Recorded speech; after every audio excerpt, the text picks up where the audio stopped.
What did you think when you saw that video of a man being dragged off of one of your planes? Oh, good morning, and thank you for having me. It's not so much what I thought, it's what I felt. Probably the word ashamed comes to mind. You know, as I think about our business and our people, the first thing I think is important to say is to apologize to Dr. Dow, his family, the passengers on that flight, our customers, our employees. That is not who our family at United is. And you saw us at a bad moment. And this will never happen again on a United Airlines flight. That's my premise and that's my promise.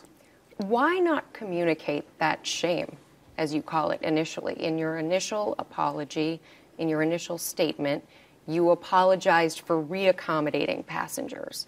And in your internal notes to your employees, you talked about a belligerent and disruptive passenger. Why did it take until Tuesday to offer a more full-hearted apology? I think my first reaction to most issues is to get the facts and circumstances. And my initial words fell short of truly expressing what we were feeling. And that's something that I've learned from. The expression of apology, and specific to the folks I mentioned before, is an important part of a conversation like this because, again, that shame and embarrassment was pretty palpable for me and for a lot of our family. You said this will never happen again. What will you be doing to ensure that promise? Well, as I've outlined in some of my messaging, is really around reviewing a fairly deep and thorough review of a lot of our policies that support this.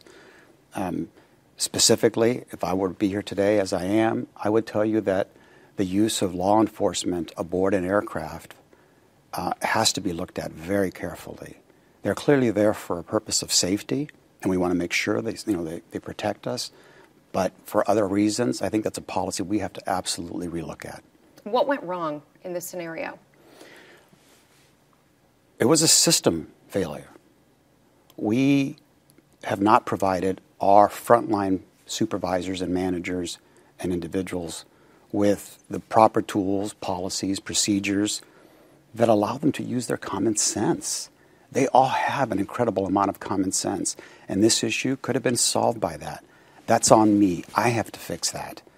And I think that's something that we can do. And there could be even more turbulence ahead for the airline. Its international routes could suffer because of that video showing an Asian American passenger being removed from an overbooked flight.